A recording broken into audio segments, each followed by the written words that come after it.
you got there in the end anyway, Con. How was your thing yesterday, Sam? I went up Oh to this well, and I but spoke to it was, the guys. yeah. What did you sort of, were you there, or did you not come back to No, I didn't come back till 3 o'clock this morning. Yeah, so end product, it was fantastic. But of course, left hand, right hand, from your initial, Sam will do something, and the breakdown in communications with Claire and the people in there to say, oh, well, we haven't had confirmation for it. Well, you haven't actually sent me anything. So anyway, so we got it all agreed. And there was a bit of a left hand, right hand of it not being plastic, Sam. No, sorry, it's Abertico you're booking. Yeah. And this is what we do, 20 minutes. But of course, when I got down there at 10 o'clock yesterday morning to get all the gear in there out of the way, to get vehicles off site by, right? Went back there about an hour and a quarter, hour and a half before our rescheduled time. We've just gone 5. And there was the big marquee. But of course, with Mick, the sax player, yeah, in a corner, just over there, fine. But nobody seemed to really pay attention to what we were. So, all right, then you just set up there. So I looked for a space outside, which was nice. Then it was, it's going to rain in 20 minutes. We can't be outside. Okay, we'll be in the marquee. Like, half of the reason for the marquee is to sort of accommodate us. But we set up in one place. Then Claire came along because she was having a bit of an ear bashing from one of the bars. No, you can't set up there. You're in front of their bar. How about moving down here? All right, we moved to another one. So, no, you can't there. You're in front of my bar. Oh, bloody hell. Oh, can you go in this? Can you go in this corner over here? I said, we are not a corner act. I mean, you don't realize what we are. So it would have been good if somebody done their homework, taken attention of what we're providing. So in the end, I said, look, forget it. Never mind the risk of rain. We'll go outside. So we set ourselves up by central position, locked into the little PA that was there, came in right on time, and it was fantastic. And Claire came along and said, that was amazing, amazing, amazing. I said, great. So next year, main stage, please. But then we quite liked where we were because the people were right around us. So I've just sent a little email off to Rob Marshall now, because I didn't have a chance to speak to him afterwards, just to say, any photographs, send them our way. Because when we're performing, everybody's taking pictures. We don't get to see them. Yeah. But it went really well, and I think the whole event, bearing in mind it was wet, more likely up until about, 2 o'clock. So I felt sorry for the acts earlier on. And then, it stayed. We left at about maybe 8 o'clock, 7:45, and it was okay. And the bands were all going according to the plan. So they seemed to be happy, Yeah. The plan, I wasn't there. I'll be honest, Sam, I suggested not the main stage because I was at the time I was looking for somebody to do about a few 15 or 20 minutes. Yeah. Between changeovers, and I'll be honest with you, maybe I'm wrong. Maybe you. Oh no, that was for the. I get your point there. They when they did the 20-minute changeovers on the main stage. Yeah, we filled that gap, just that 20-minute slot. And actually, when I approached him, I thought, we can be big and loud and visual main stage, but then it's getting somebody else to sort of come in. But it turned out down there was fine. So if they did like us enough to want us to do it next year, I would just say, can they budget in a little proviso? The big marquee where the bar was, they just put a little apron going out, a little canopy, just about sort of, 2 small things wide. So if it's going to be wet, we can play out to the bar's way and we'll be dry. So that would be great, And I'll finish on this. I'll speak. Yeah, go on. But the idea was, I think there was a face painting thing there, wasn't there? Or a quiet children's area. You were supposed to, if it was raining, to use that area. We wouldn't have fitted under it. Oh, wouldn't you? No, no.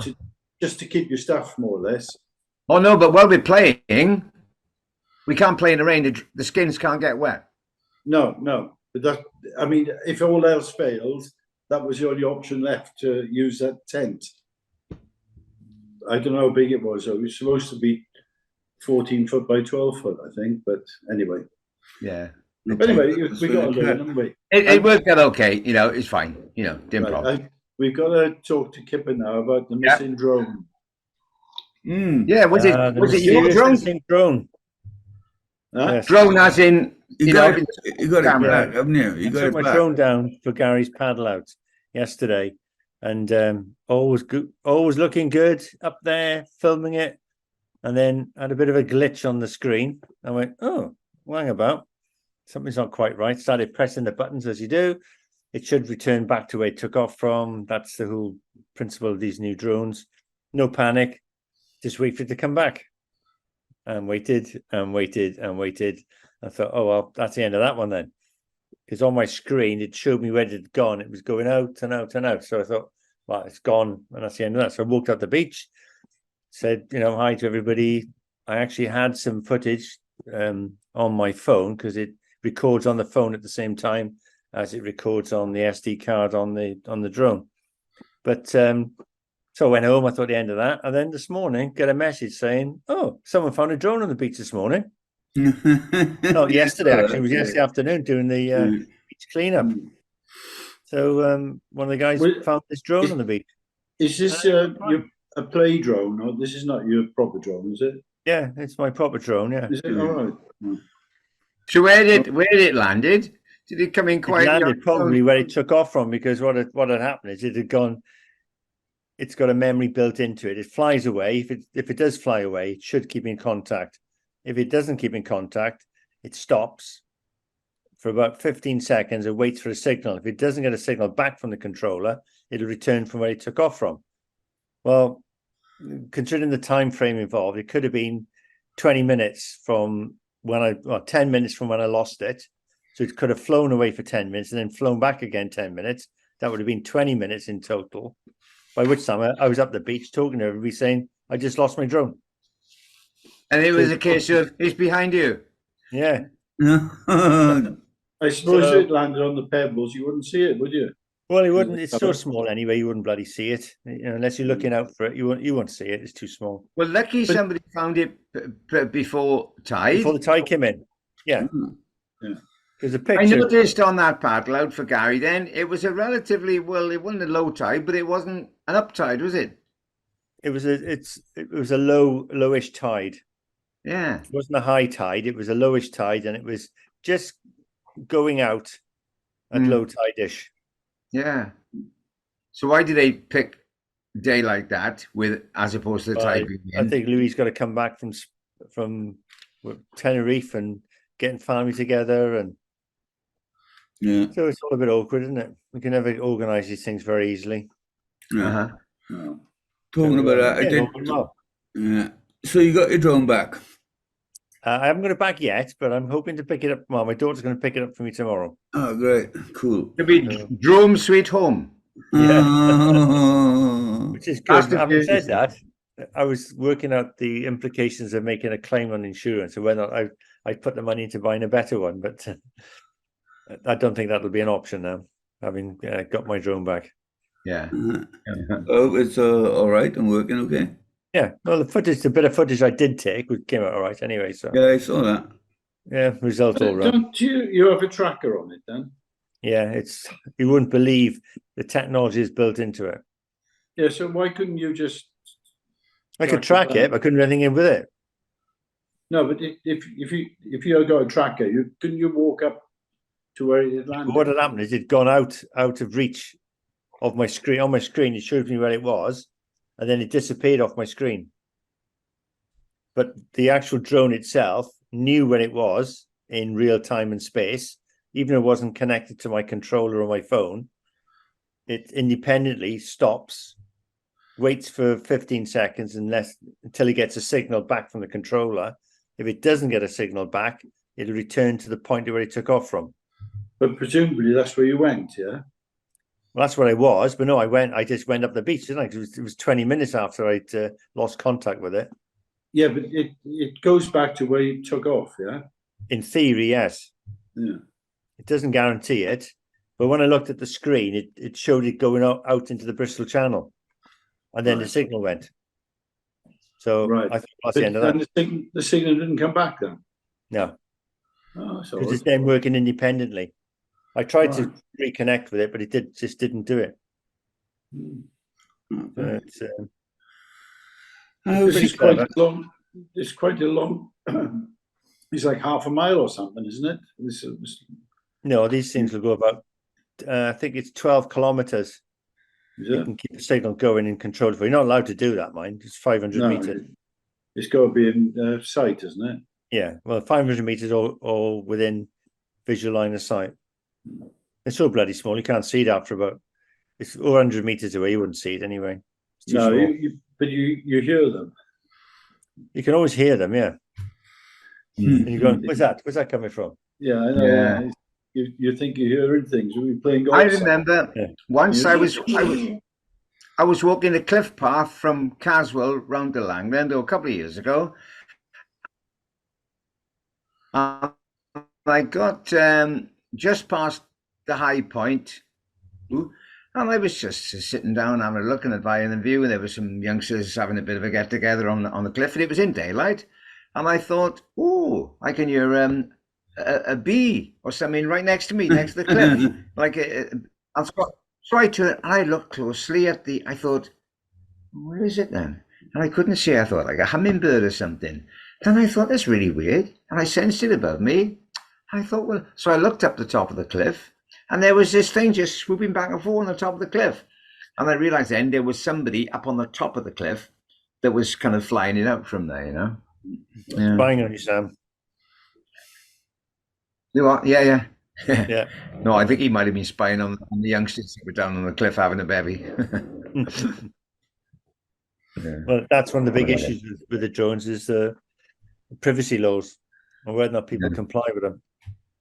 Yeah. So you can fly it anywhere and photograph anything. So unless you get caught, then you know. Yeah, you notice a difference in things like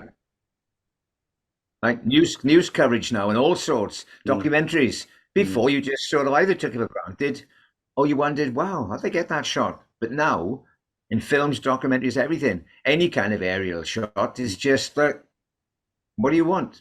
Do it. It's quite complex. The laws have changed dramatically over the last few years, and all governments introduced laws saying that anything under 249 grams doesn't need to be registered, regulated, or anything because it's considered to be a toy.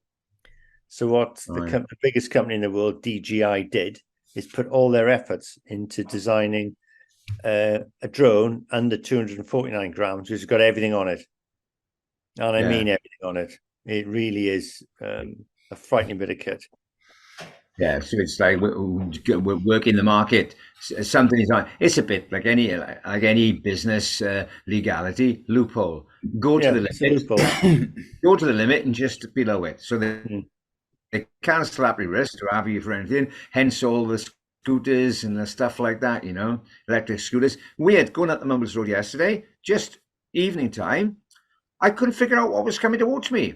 There was these spotlights, like somebody's tall, 5 foot up in the air, a couple of them in blackness on the road coming towards me. I thought, what is it? And I think there must have been about 5 or 6 guys. And I think the lead one or two, electric bikes, and he must have been pulling a wheelie and then holding it. So that the light was up really high, you know, and you couldn't see them. They were all wearing black. No lights as such. Yeah. I thought, bloody hell, dangerous or what? UFOs on a Mumbles Road. As long as they go under 20 miles an hour, it's all right, Sam. Yeah. The thing is, they're not regulated, so they'll be going faster than 20 miles an hour, won't they? Yeah. And everybody else will be doing 20. Yeah. A couple of posts between yesterday and today with the confusion of that now. Oh, because I noticed, particularly, you know, from along Mumbles Road, all of a sudden these extra 30 signs are on the road, painted on the road. Oh, just to ensure you, yeah, this is still 30. And then the little turnoffs to things like Bethany Lane and going up by Norton, there are new 20 little bollards there. So the whole thing of where you see lampposts, think 20. Well, that's not quite the case because there's lampposts all along Mumbles Road and you don't think 20 because it says, no, actually, it's like one of those things, I before E, except after C, but there are exceptions.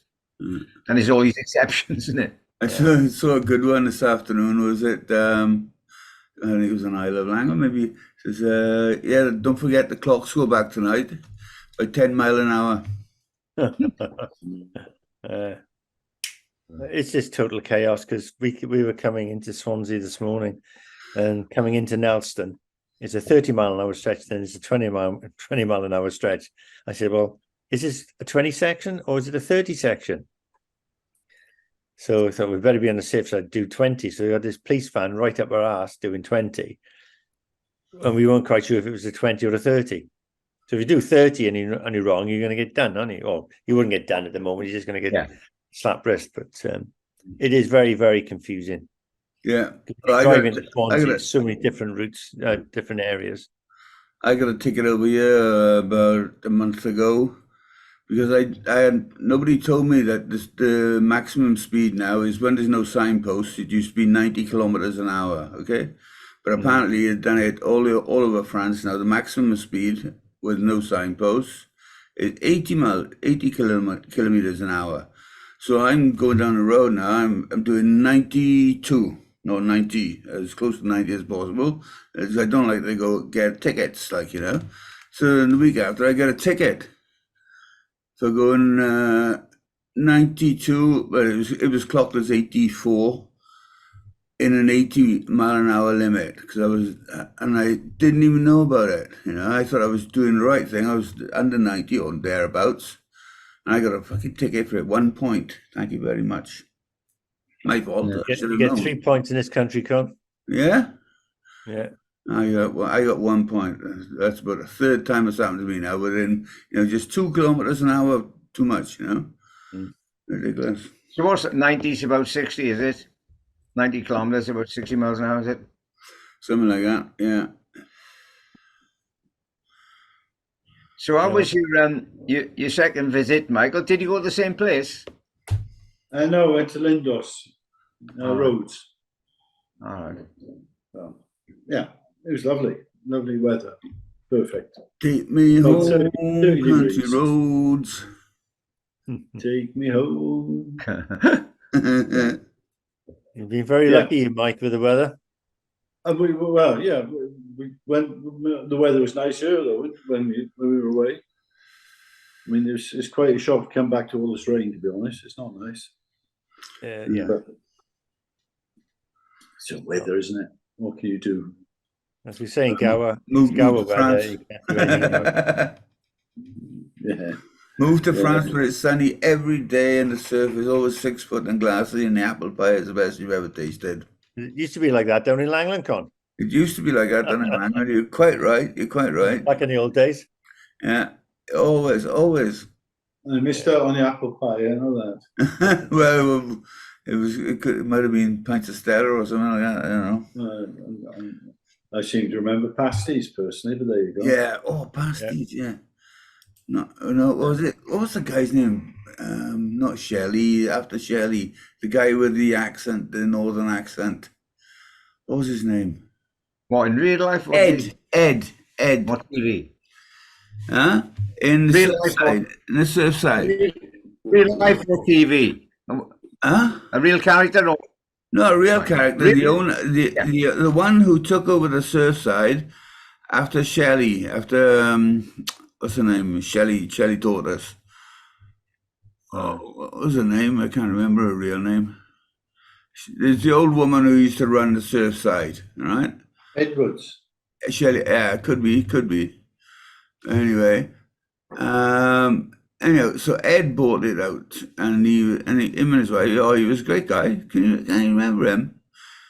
He had a really strong Yorkshire accent or something. Wasn't he the Edwards though? That's what they called him, Ed. Or not? I don't know. I don't know. Anyway, he took over, and his service. The service went a bit up a bit after that. Because Shelley, that's why she got the nickname Tortoise, Shelley the Tortoise, because she took about 10 minutes to get a cup of tea.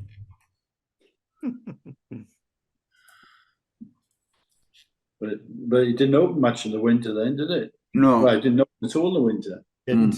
No. It was nothing to do with the tortoise shell, was it? What tortoise shell? Shelley, tortoise shell. No. Very funny, Sam. That's getting. Whew. I know they're rolling off tonight. They're just popping up. Shelly told us. Yeah. Yeah. Anyway, next Saturday, Yeah. the bench. The bench. And I'll put up the right publicity for it. Okay. I asked a load of guys down there yesterday, and they all said yes, but whether they turn up is I saw. I'll be there, boys. Don't worry about it. Yeah, I'll come. I saw Ted and Chrissy were down there as well. Yeah, they've been asked. Yeah, Felix. I saw Felix. You got They've all got crooked backs. got a shot of you with Ted and Felix. Yeah. What we got here though is, I know what it's like when you try and put it out there, and you can't beat somebody you actually know, who's a personal of yours, who actually commit. Just one of them, two of them, whatever. Because we're in a bit of a catch-22. Ideally, all the people of our sort of, age and whatever, what we really need are their sons, who are keen, but have got a nice bit of brawn about them. Yeah. And we just need half a dozen, 4, 2, whatever. Well, that's what I targeted all the younger lads yesterday. Get in touch with us and actually commit, And that's, but putting that's where you see my thing about the the Good Samaritan syndrome. Yeah. No. But you seem to have got it sorted, so we leave it to you. Yeah. All right. Well, I got great faith in humans and and stuff about humanity, so I think it'll just go okay. Yeah. So you think sort of we'll at 10 o'clock next Saturday we'll just pop down there and just spot the people who turned up? Well, they come along, so they'll come to hand. Training our bollocks off, trying to move this bloody great big bench up to the. It'd be 2 or 3 of you there trying to get this bench off the thing, and then after you got it off, they come up. Oh, was it you who needed a helping hand? Yeah, I know we touched on this earlier. But is somebody going to be there with a drill? Biscuit said he's got a drill as well, so I'll bring mine. Yeah, but last I heard, he said if he's available or something. No, he is. It's confirmed, Mike. It's confirmed. All right. Okay. All right. I'll just bring mine just in case. Yeah, right. But the other thing is, when you need half a dozen drills, to be honest. Yeah. Because when we were talking it back and forth, and it seemed to be quite loose, we were all kind of having an input. It even got a bit sort of comic jovial, and there was talk of a couple of skateboards. So I thought, yeah, all right. And I said, well, maybe I looked at proper casters online. Yeah, we can get 4 really heavy duty casters. Might cost about sort of 30, 40 quid. We screw them to the undersides of each leg, and then we kind of lift it a certain amount, and then we kind of roll it along. But nothing has been sorted on that. So do I back off with my casters now, which I've had waiting? Because if somebody's home, they'll have all we need. I'd back off for them, to be honest, because I don't think you'll be able to push it up on casters. No. Because I don't think you'll be able to push it on casters. There are cases where we're going to have to lift it. Oh, yeah. I mean, obviously. I think skateboards is a great idea because the road is quite serrated. That's what I mean, Sam. It's not a skateboard path. It's quite rough. They've done it that way to stop people skating down it, I think. If you look at it, it's like all little serrations. Yeah, I know it's ribbed, but the wheels on the casters are about kind of this size. They're meant for. I didn't mean kind of roll it smoothly. Obviously, the lifting off, yep. But then, as opposed to carrying it, across the top in front of the surf side, it could be semi-wheeled, and then up the ramp, which obviously you're going to walk it up the ramp, but there's not always enough space either side for people to be either side of it and carry. It was just a thought of taking some of the weight. You can pick up the front end and use the back end to roll on. I'm just going to be there to watch. So, yeah. There's been no advanced discussion on Mike, you can film it. Yeah, Mike, you gotta film laugh. I know. yeah. I Me think it'd be a good day out, you know. and all So- the crowd will be on one side of the fence. So just a minute. So Paul, so Biscuit has actually been in touch with you to say that his son is going to be home and he'll have all the stuff. Is it? Yeah, yeah. All right. It's all the conversations are in the silver servers. If you, Oh, if no, you that's scroll, what I said. Was if he's you scroll down, home. read the conversations in the messenger. And in case of an emergency, I'll have my All right, drill. great, my Kev. drill. That's fantastic. There we go. Yeah. Should be okay. There's only 4 holes to drill in the concrete. Yeah. So, you know, Well, I've I got think 4 you've got batteries one bolt in it. and a heavy duty battery No, drill. it's So I'm great. sure we can manage 4 bloody holes in the concrete. Mm. What's that? Well, you just put him one. Mike? Which bracket is it? Because in the conversation, he was talking about It is drilling concrete. 8. In the threaded conversation, it was talking of drilling 8 to 10 holes. So now Was it's it gone a down con- to 4, is it? Yeah, it don't need more than 4, do you? We've got 4 corners of the bench. So 1 bolt per bracket. All right. Doesn't matter if you've got 8, the drill would do a lot more than 8 holes in concrete. Yeah. A lot more. So, and that's not a problem. The what? Yes. Did I miss that? I didn't say anything. No, I'm not I committing myself to anything when I say that's not going to be a problem. I didn't say that. What makes me think as well, has it been reinforced? The rebars? Well, if it is, we completely and Because absolutely. if it's just if it's concrete, a slab of concrete placed on a bit of dirt, and you start drilling holes in it, there's going to be a certain risk that it's going to split, isn't there? No, if it's got reinforcement in it, we got to have more trouble because you're going to have to find a hole, drill a hole, be somewhere where there's no reinforcement. Yeah, yeah. I don't think it's probably a mix of the hard. It's just hardcore, isn't it? Yeah. I would say. Right. I can't imagine guys carting over there some reinforcement to strengthen it. Well, they got this buggy thing that they use, so they can carry those.